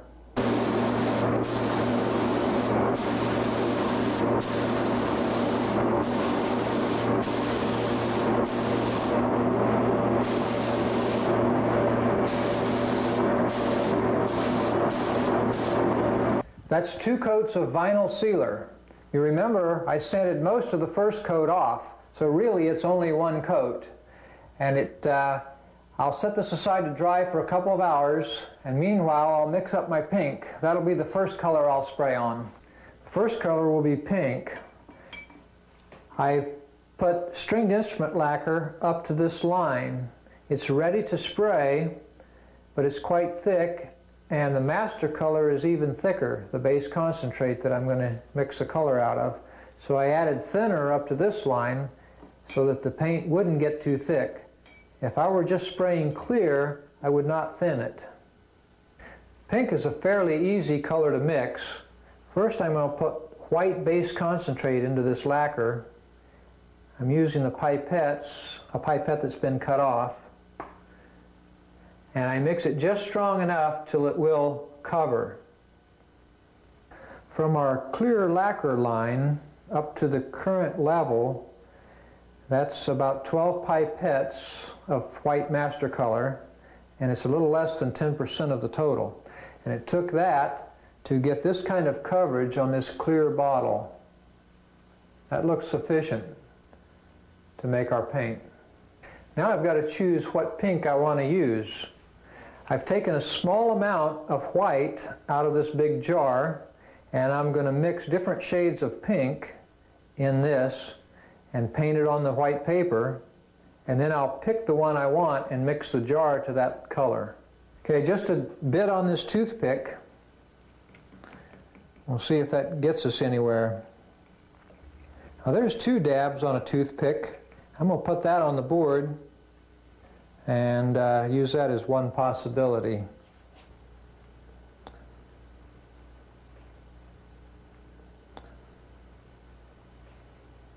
It's really hard for you to see the pinks as we see them, and as we added more red, it got pinker. Dan and I both chose this strongest one.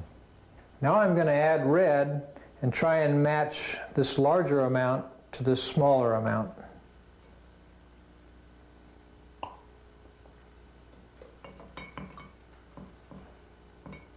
At this point, we're not quite as strong as we were for the color we picked, but seeing it mixed up in the jar, I like it a lot, and I think I'm going to stop at this level of pink. Next, I'll mix black, but I won't bore you with that. I'll do it the same way. Lacquer, thinner, and enough black so it covers. I've waited 2 hours, and it's very dry. It's sanding up very easily. It didn't fur up too badly, so a light sanding with 320 grit will give me a level surface to put the color on. I'm sanding it very lightly. I don't want to sand through to the bare wood. I want to leave a coat of vinyl sealer over the whole thing.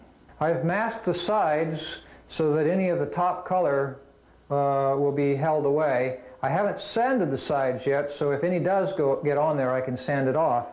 I want to clean the sanding dust. You can see it's still on there, and I want to use a paper towel first to get most of it, and then a tack cloth to get the last few particles. This will give me a nice surface to lay the color on. The moment I've been waiting for. I'm going to put about 2/3 of a spray cup full of color. I'm spraying at 40 pounds pressure, and I'm going to adjust the gun. This is the fan pattern nozzle. It controls air to the horn. The horn will turn for a horizontal pattern this way or a vertical pattern this way. And as I reduce the air to the horn, it doesn't spread the fan as much. So opening this up will spread it to a wide fan.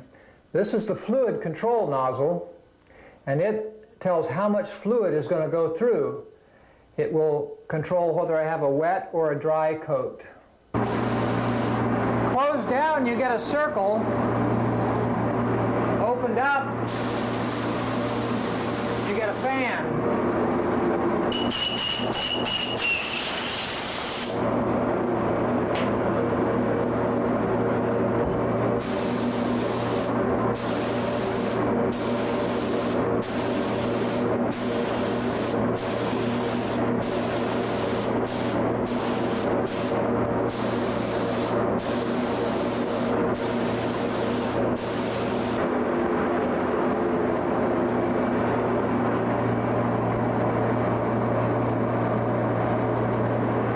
That looks pretty good. I think I'll wait 15 minutes and put one more light coat on just to be sure that none of the gray shows through.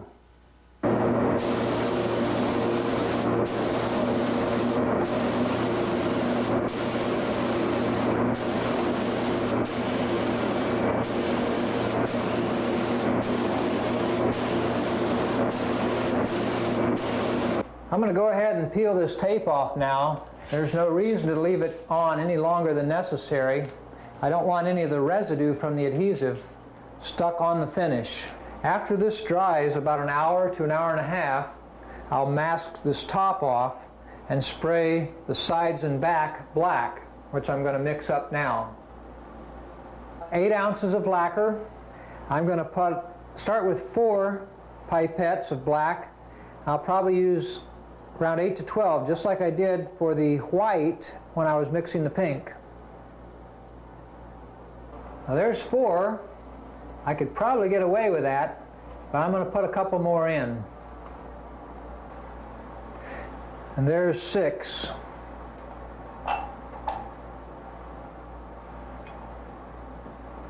I'm mixing the black just like I did the white that we started out with for the pink. I started with 4 pipettes and I added 2 more. It looks like this is going to be a little stronger than the white. If you remember, I used about 12 pipettes for the white. Always clean your gun good. I'm double cleaning with 2 washes of clean thinner.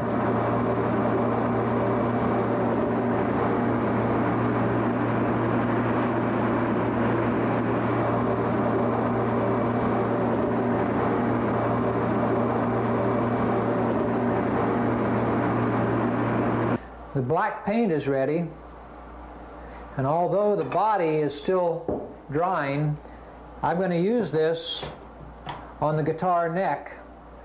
The face of the peg head of this neck I'm going to blacken because it's been pearl inlaid. This is my version of recipe number 4 in the book, blackening a peg head face. I set the pearl in a black epoxy background. Then I'm going to paint the black paint over the whole thing. It'll cover up the pearl. Now I'll have to scrape the pearl back, and the black background gives me a margin for error on my scraping. If I go outside the pearl, I'll still be into black. When you're inlaying into ebony, you can route very close because there's no need to blacken the peg head and no need to scrape the pearl. Whereas inlaying into a white wood like maple, if you give yourself a black background around the pearl, it makes it a lot easier to scrape back the color. Gibson did this for a long time through the 50s and 60s.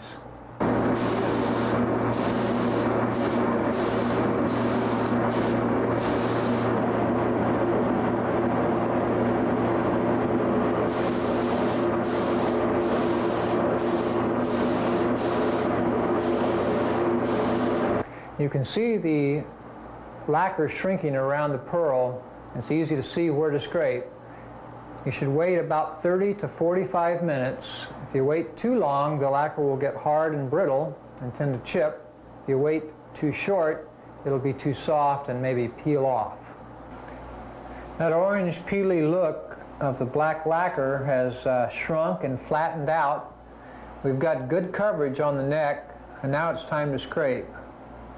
These are my favorite binding scrapers. I've made these tools for specific purposes on binding, and they'll work just fine on this pearl.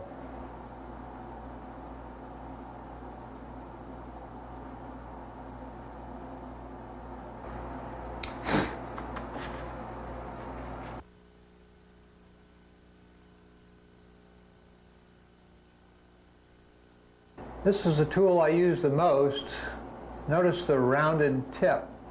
As I put the center of that round down the center of the pearl, it kind of feathered the paint out as I got toward the edge. And I think that gives it a good look. There are two spots where I scraped through into the maple. My black margin wasn't wide enough, right there and right there. With this fine brush, I'm going to touch it in with black paint.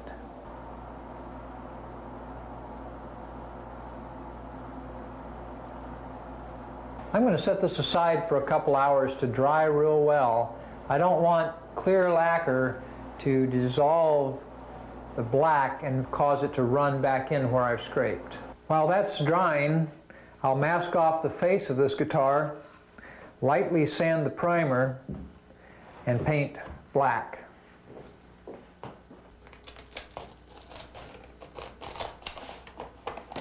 I ran this green lacquer masking tape around the edge, about halfway from the top edge to where the binding touches the black. Now I'm going to drop the mask down inside and fold the tape over on it.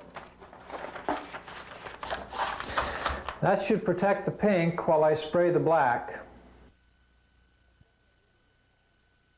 Just like I did with the top, I'm going to sand this lightly just to get that slight rough texture off of it.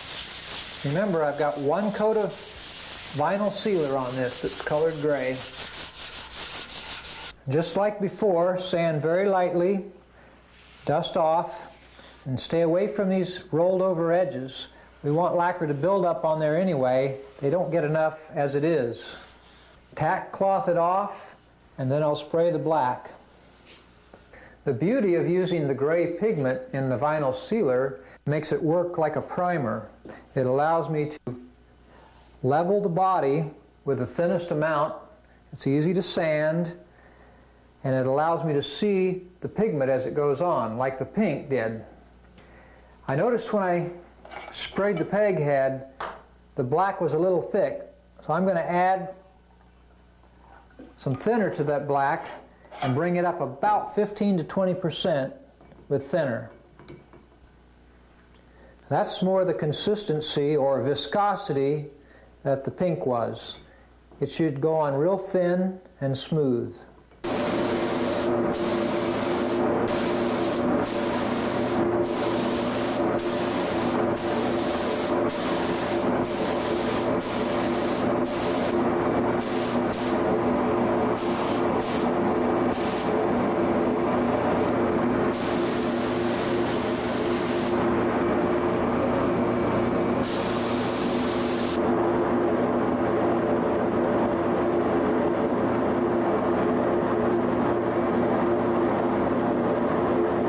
I've waited 20 minutes and I can peel the masking off now.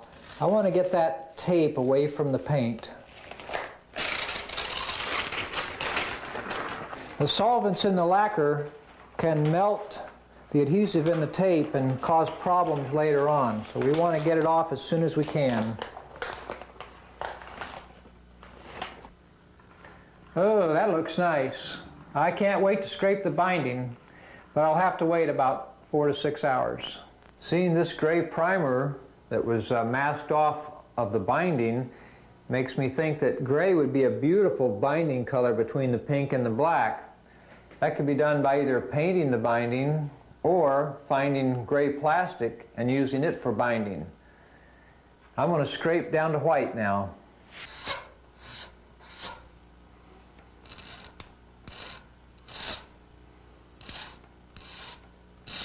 I'm just using my fingernail against the blade as a depth stop.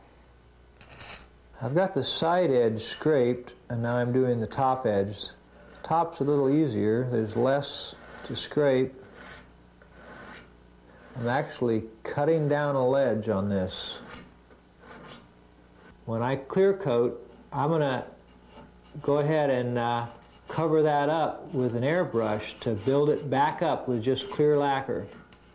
This scraper up in the notch, up in there, has a round over, and I use that on the edge of the binding to give it just a gentle round over.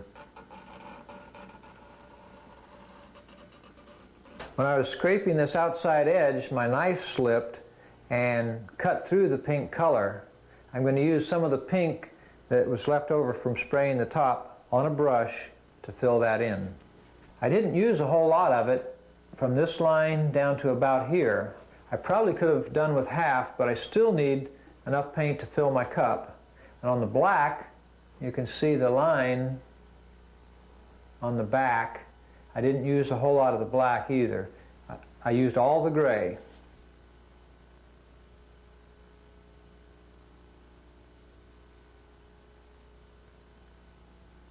Trying to fill that hole. I'm going to fill my quart cup about 80 to 90% full of ready to spray string instrument lacquer. I've added 10% thinner to my ready to spray lacquer.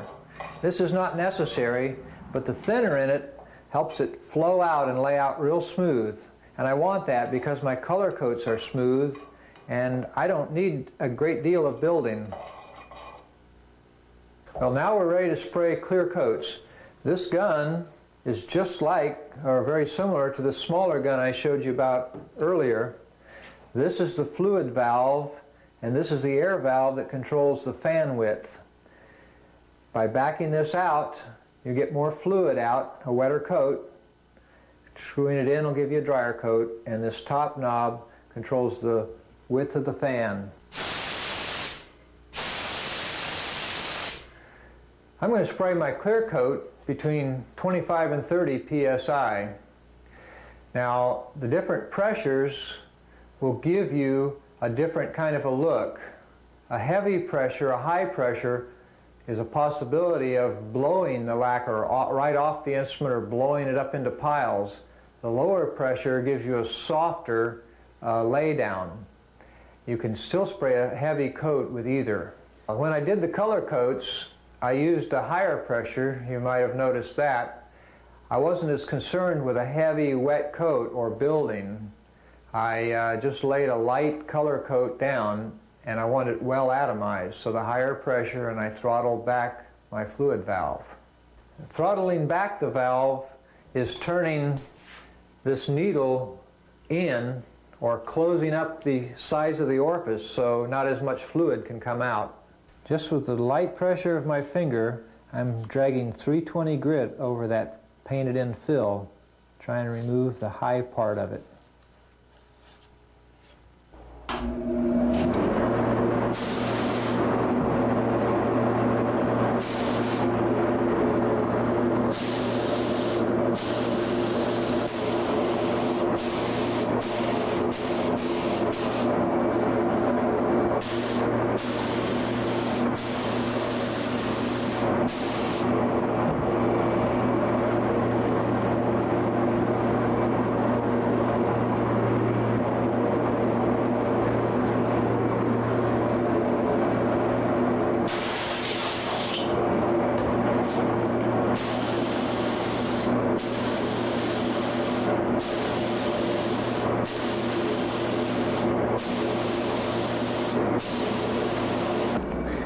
Well, that's coat number one. I'll spray 3 to 4 coats about an hour apart. We're really lucky to have a low humidity day today. It's sure beats that high humidity and high heat of last week. The next thing I'm going to do is put lacquer in an airbrush jar and airbrush right around the binding. I'm going to try and confine it just to the binding area and build back up the thickness we lost by scraping.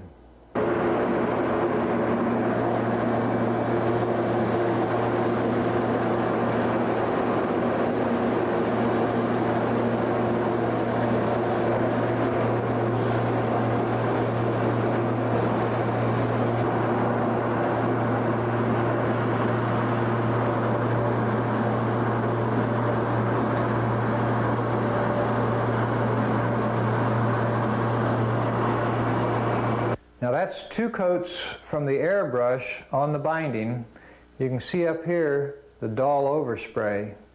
I'm going to hang that, let it dry for an hour, and I should say a couple of words about cleanliness. When it's time to spray, I come in and clean up the spray booth. I sweep and mop the floors. I blow down the walls. While the fan's on, I suck everything out. And when I'm spraying, I blow myself off, my mask. I just don't want to get any dirt or contamination on the finishing job, particularly the black and white paint. Specs will really show on that.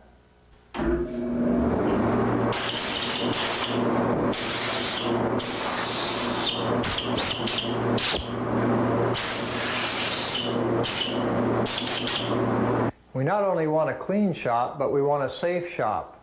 And that goes for the explosion-proof fan, clean air intake on the other side of the room, mask, glove to keep lacquer off your hands.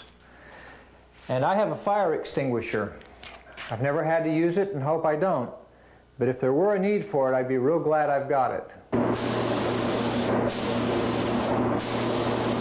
This is coat number 2.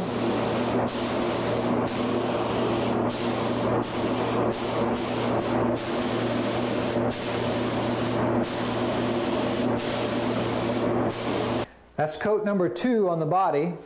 While it's hanging to dry, I'll grab the neck and spray clear, the second coat of clear, on the peg head face. By switching between the body and the neck, I can keep busy all day, and by the end of the day I'll have 4 coats on and ready for several days of drying till we rub out. I'm going to clear coat this peg head. This will be the first coat. I'm going to treat it just like the body. It'll get 3 to 4 coats of clear lacquer.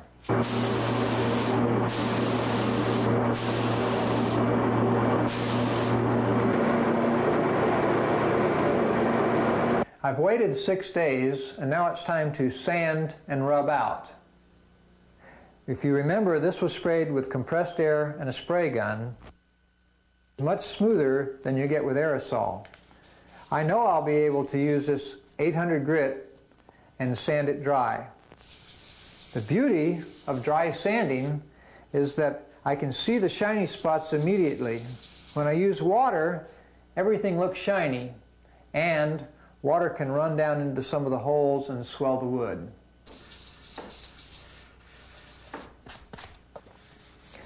With Dan's ash body and the rounding corners, he didn't have to be too careful about the edges. But I do. I'm going to stay away from them with sandpaper so I don't sand through the lacquer. This is 1/16 of a sheet of paper, and I'll probably use 8 pieces like this to sand this entire body. I'll use 1/2 sheet. This is level already.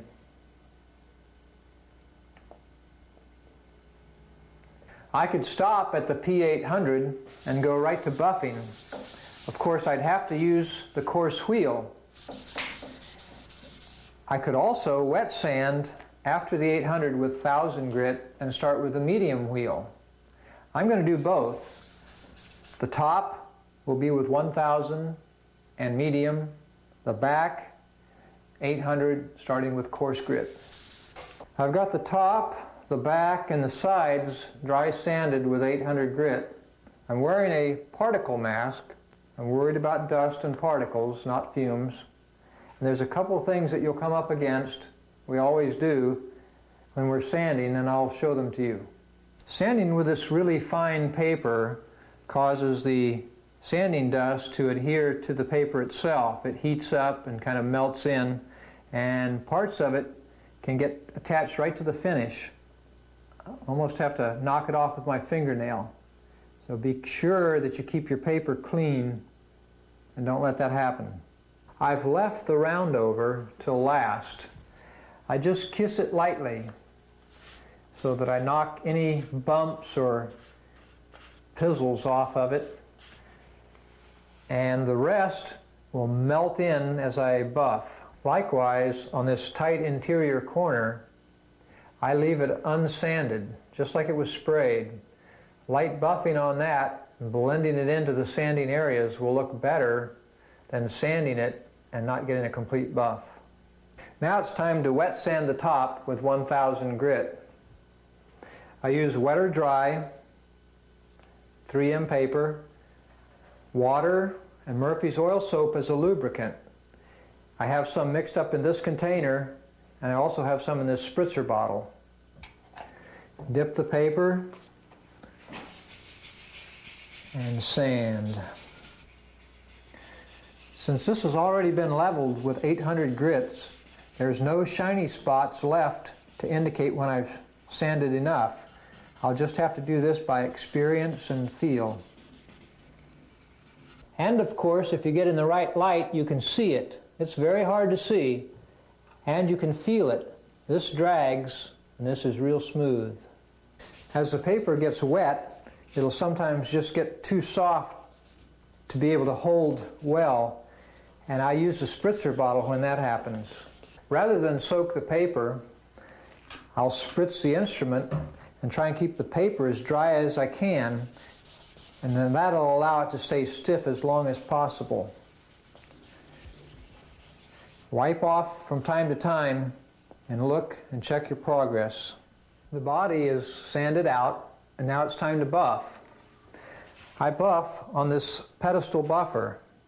I usually leave it set up with a fine wheel on this side and a medium on this side. But as you recall, we stopped at 800 grit and are going to a coarse wheel. So I'll change this side.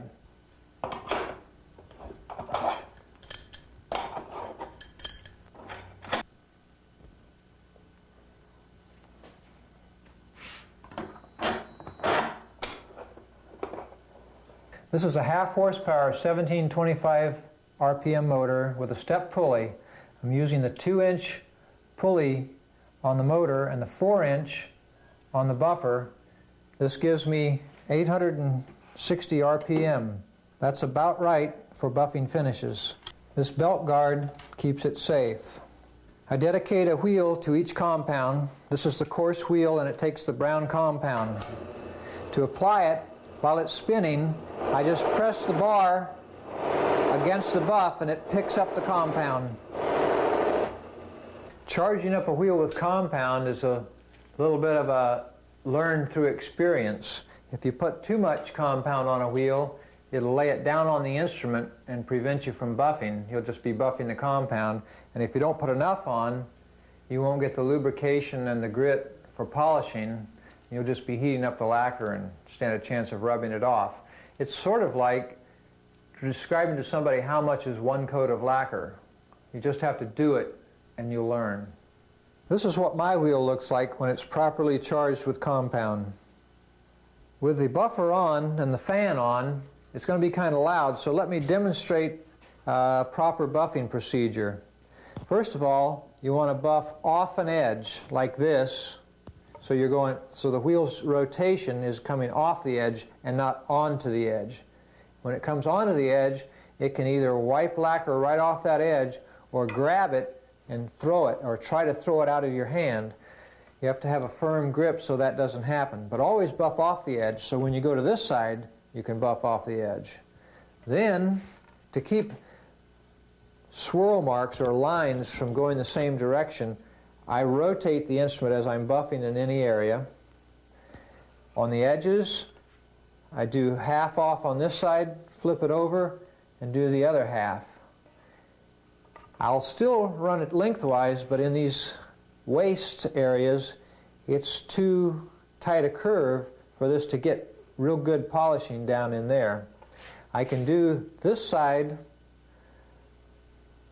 on the buffer, but the cutaway is just too narrow. I'll have to do that with another type of wheel. I wear a regular paper dust mask and these white thin gloves to keep fingerprints off.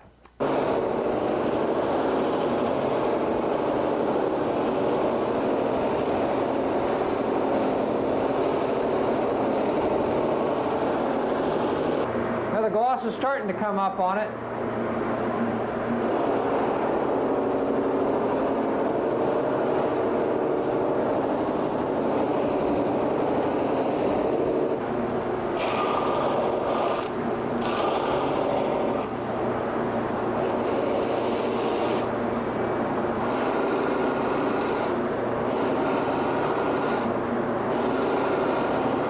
going to set the body aside and change back to the medium wheel, and we'll finish buffing the guitar.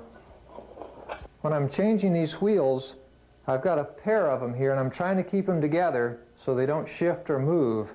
Once they get worn in, they buff real nicely, and I don't like to have to wear them in again. If I had my druthers, I'd have another buffer and keep wheels permanently on. This is a buffing rake, and with the buffer spinning, hold it up against the wheel and it'll trim the wheels. You'll want to do that on new wheels to get them trued up. And if your compound cakes up too badly on a wheel, you can rake the compound out. I'm very careful and probably only have to rake it about once a year. What I'm trying to demonstrate here is that you can sand with different grits. This was dry with 800. This was wet with 1000. And we can get the same look. I've used the coarse wheel on the back and sides. Now I'm going to polish the whole body with the medium, the top, back, and sides. Then I'll go to the fine, and you won't be able to tell the difference in the look between the sanded with coarser grit and the one that was the side that was sanded with finer. In production, companies want to cut their sanding time down.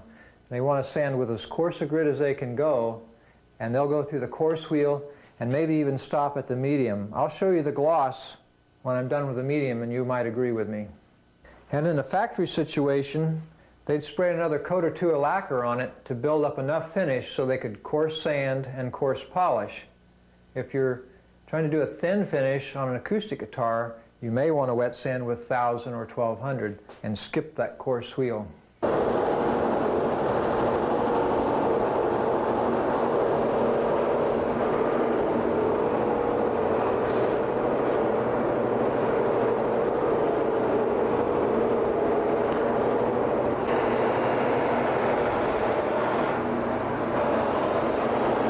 Whoops!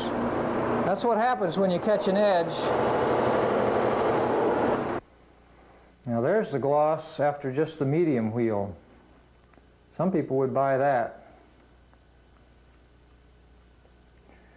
Later we'll show you the gloss after we've hit it with a fine wheel. You may not be able to tell the difference. It's all polished out now except for the cutaway. I couldn't get that big buffing wheel in there. That can be done by hand with any of the liquid or paste compounds, rubbing it by hand.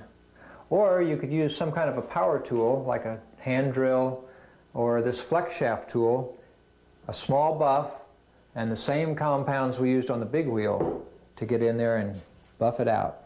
These small buffing wheels come in quite a variety of sizes and shapes, and they're all good for some purpose or another.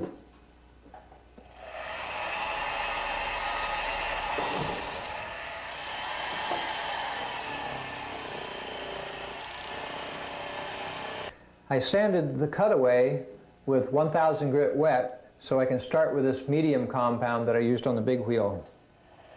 These little wheels can burn, heat up lacquer and burn it just as easily as the big wheels. So keep the buff moving and run at a slow speed. That's it for the rub out. I would like to show you the little spot in the pink that we touched up earlier where the scraper had scraped through. And I'll also show you a couple of mistakes I made on the back and how to fix them. Right there is that filled in scrape, and it's done really well. If you know where it is and look hard enough, you can find it, but doesn't draw your eye to it. On the other hand, this one will draw your eye right to it. I rubbed through the black and revealed the gray primer. That sand through happened on the butt end. And it probably happened because it's so awkward spraying up there that I didn't get enough coverage and I buffed through. How would I fix this? First, I'd clean a wide area around the touch-up with naphtha to remove the buffing residue. Then I would abrade the buffed through area very lightly with 400 grit. I'm overlapping onto the surrounding area slightly on both sides. I'm going to touch this up with a fine brush. You could also use an airbrush. This might take 2 applications, and I'd probably do 1200 grit sanding in between. Next, I would spray a strong lacquer solvent in the area where the repair is taking place to soften the old lacquer. For a successful melt-in, you have to use a solvent stronger than regular lacquer thinner. I'm going to use butyl Celasolve. You could use blush eraser, you could use lacquer retarder or Solarlux retarder. The butyl Celasolve will soften the lacquer, and after it flashes off, it'll be like it was just sprayed, and the new coat can blend right into it. The butyl Celasolve is real thin and will want to run, so don't spray it on too heavy. The butyl Celasolve is flashed off, and now I'm going to spray 4 good wet coats of lacquer over this area. About an hour after the last coat's dried, I'm going to mist it again with butyl Celasolve over a little bit wider area, and that'll melt everything together.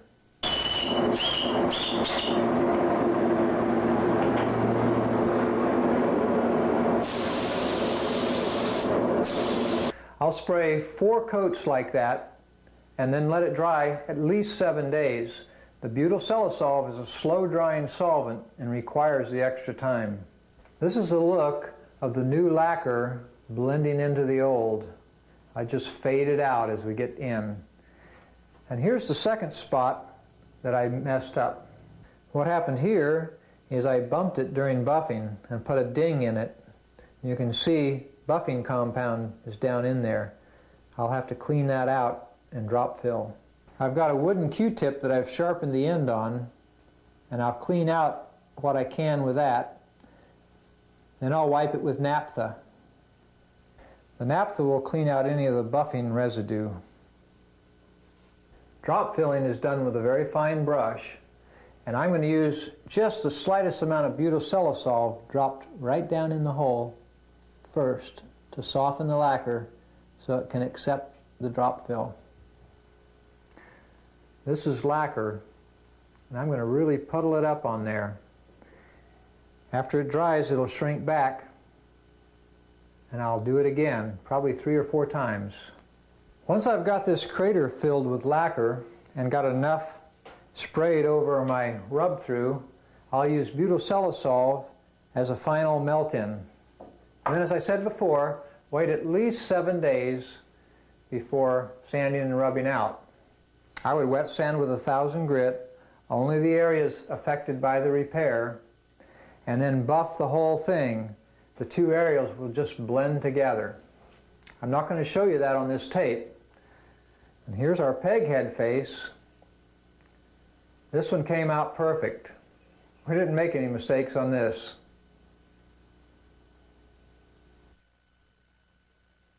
On behalf of Dan and myself, thanks for being with us. And don't forget our book, Guitar Finishing Step by Step. It'll answer a lot of your questions.